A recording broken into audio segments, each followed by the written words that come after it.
Let's talk about some spring intel and whispers because we've got a jam-packed show tonight and we got a lot that I couldn't get in on the other show. And keep in mind, there are a lot of spring games coming up this weekend, but the ones that have just happened, let's dive in.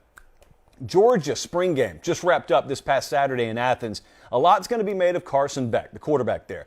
He looked good. He looked very good.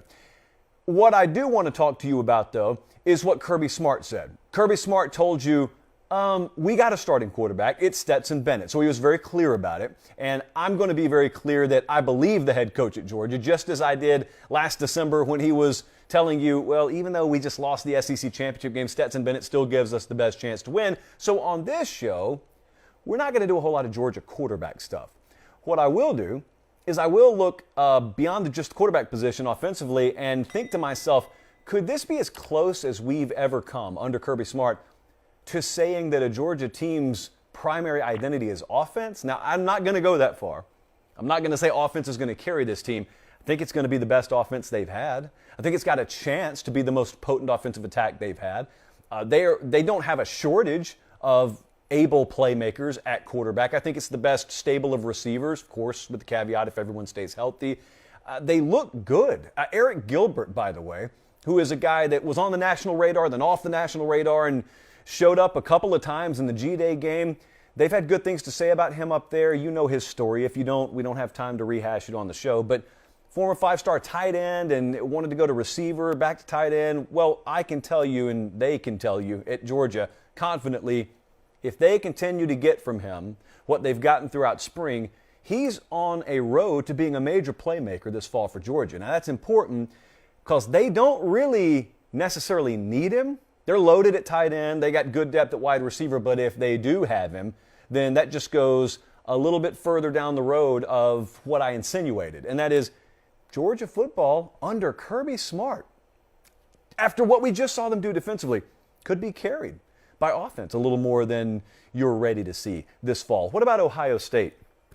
I'm excited, and every single Buckeye fan should have been excited to see how much multiplicity there was, I guess is the right word, for what they did defensively in the spring game Saturday. They had guys all over the place. They had different formations, different looks, and they were more versatile. They were more multiple in their spring game than they were in the regular season last year, which is not the way it's supposed to be, obviously, but for those of you who have not been keeping track, defense was a lot worse than it should have been at Ohio State last year. I would argue that's been the case for the last several years. I don't think I would be alone in saying that. So Ryan Day, he made staff changes in the middle of the season as much as he could, but once they got to the end of the season, he went and got Jim Knowles, one of the best defensive coordinators in the game from Oklahoma State.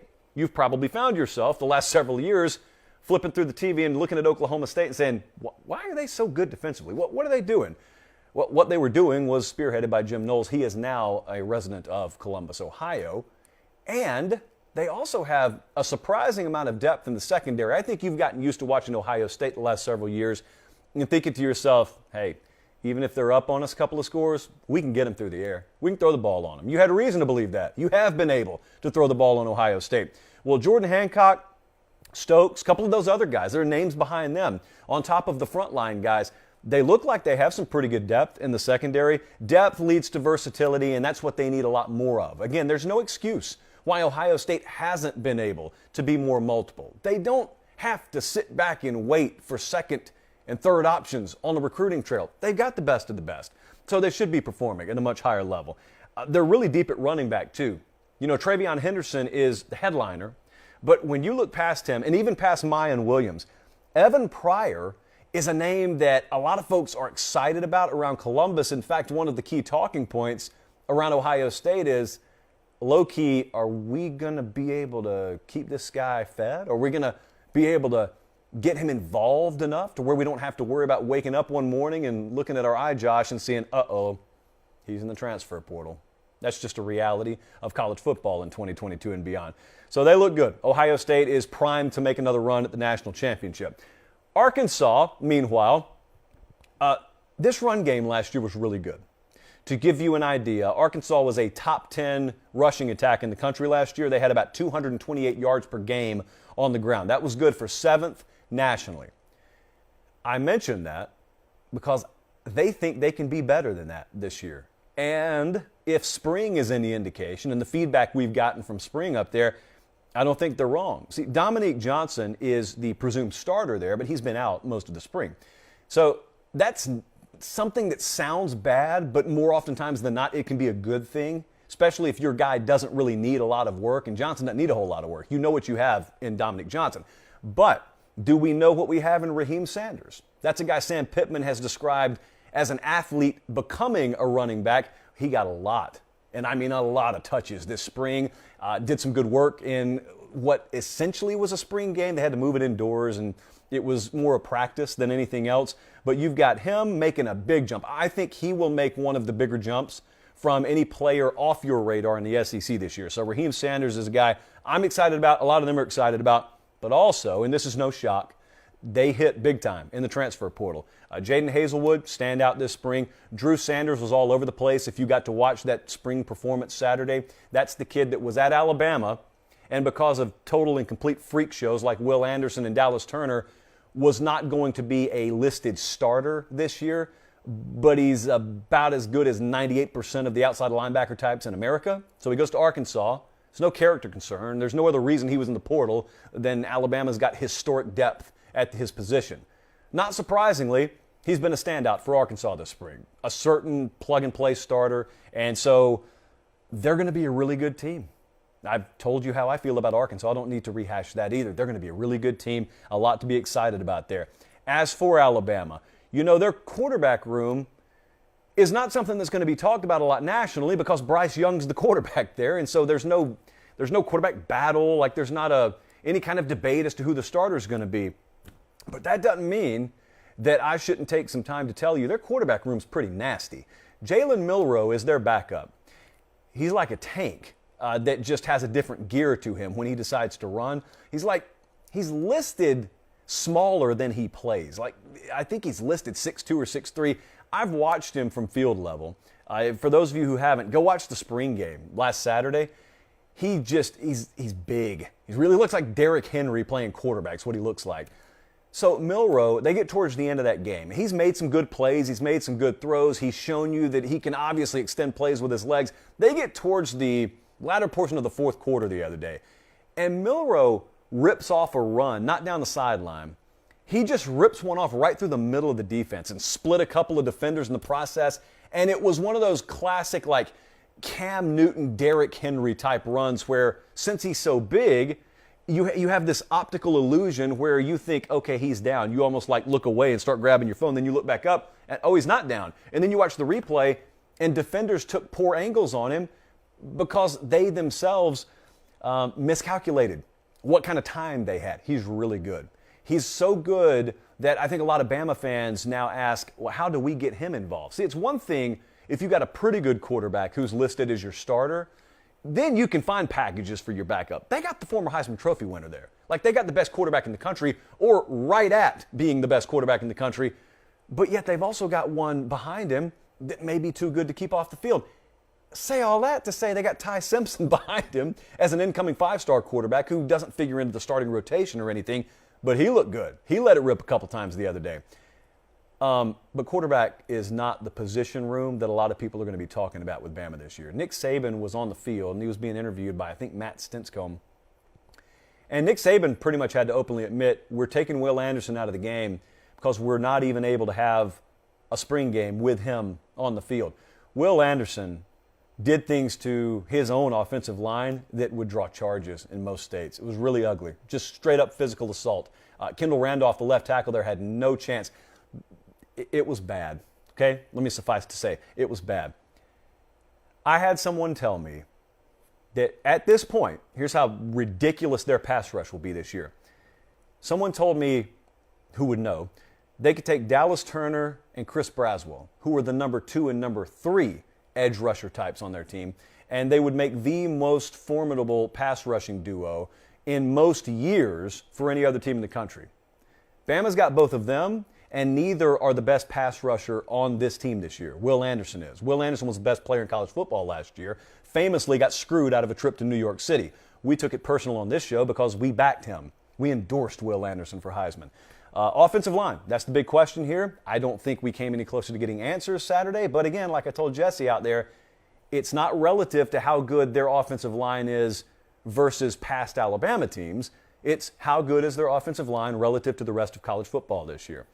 And so that remains to be seen. It wouldn't surprise me if they make another move on the offensive line in the transfer portal.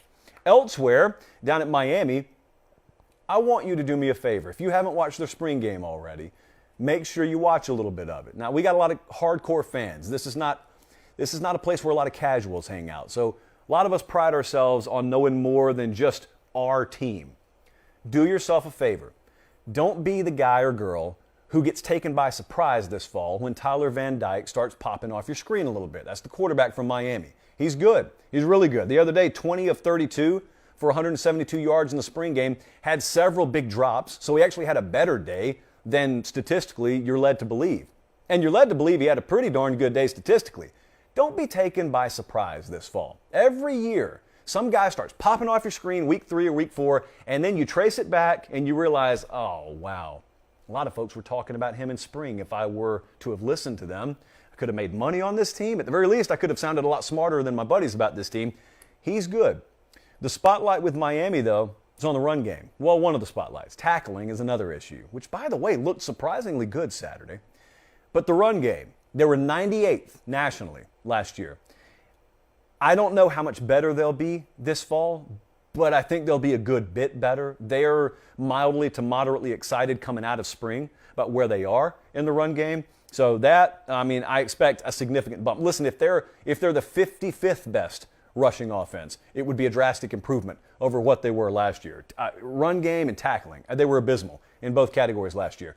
You look at their schedule, we're a long way from predicting wins and losses on this show, but you look at the schedule, they open with a couple of games they should win, and then they got a trip to College Station, Texas in week 3 before they got another one they should win before they dive into conference play. There's a wide range of possibilities for Miami this year. We're not done talking about the Canes on the show tonight. Let's stay in the Sunshine State. Let's go to Florida. Anthony Richardson showed you why a lot of folks were really excited about him last year. That's the quarterback there, AR-15 to the locals. Got popped doing 105 a little bit after the spring game.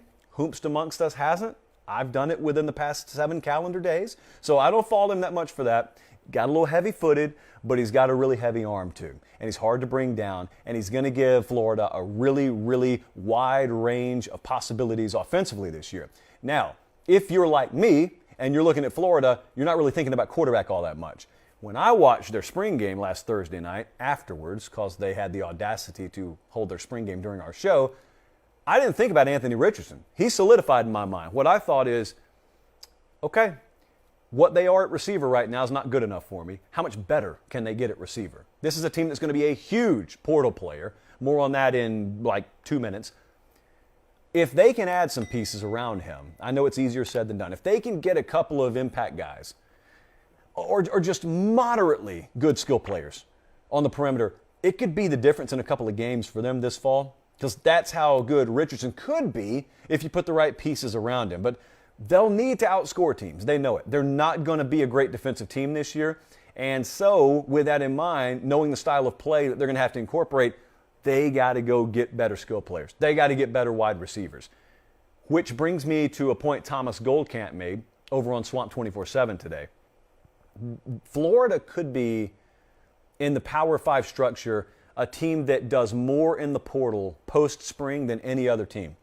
His numbers, and I have no reason to doubt this, his numbers, they expect between 4 and 6 additional transfers incoming, and his math is that could be anywhere from 4 to 11 departures. So if you add it up, if you do the net total there, they're going to have a ton of coming and going over the next month or so. They already had a lot. So don't get settled on this Florida roster. And the thing about it is, if they get a couple of unexpected splash additions at wide receiver, crazier things have happened, I'm telling you it could change a game or two this fall, because that's how big a deal that would be for them. What about South Carolina? Marshawn Lloyd, if you watched him, the running back there, looks to be pretty much all the way back, which is very, very good news, because that's a guy who figured to be an impact true freshman at running back and then got hurt. And so if you've got 90+% of him, he figures to be full speed and good to go this fall. Confidence should be there, cutting ability, all of it should be there. So Marshawn Lloyd being all the way back gives them a really, really solid tailback room. I'm talking about around the SEC. So you've got him, you've got McDowell, Beal Smith. I always like two last names. I really think that if you look back over the past few years, one of the things we've said about South Carolina on our show is, show me the position room that is supposed to wow me. Show me the position room I'm supposed to be able to bank on. And it just hadn't been there. They are by no means a finished product there. Far from it. Had a really good day recruiting the other day, and that'll pay dividends down the road. But that running back room is at least getting closer to being a position room where, as a South Carolina fan, you can look at it and you can legitimately say, all right then. Like, that's a running back. If I may not know about wide receiver. Like, I feel good about them at tight end right now, by the way. But I may not know about a lot of other rooms. But I know about that running back room. So that's good. I just want to say, I see what's in the prompter right now. We do have breaking news, and I will touch on it right after this. Michigan State. They only had 8 offensive linemen participating, which is not the best position to be in. 2 of those, by the way, were conversions from the defensive line because they just didn't have the numbers. Obviously, that'll be rectified a little bit come fall. But they feel in East Lansing like their pass defense will improve. Now, if you know anything about the statistical breakdown of Michigan State last year, you may scoff at that and say, okay, well, it can't get worse. And you are pretty much dead on the money, right? They were 111th in total defense last year. They won 11 games anyway. Do you want like a reverse padlock stat? Who in the world, first off, who thought they were going to win double-digit games to begin with? Secondly, if I told you they were going to finish in the 100s in total defense, you would have thought they're going to be even worse than people think, and they already think they're not going to make a bowl game. They gave up 324 pass yards per game last year, one of the very worst teams in Power 5. So it's kind of like the whole Miami rushing offense situation. How much better can they get? It's not going to be a top 30 or top 40 unit.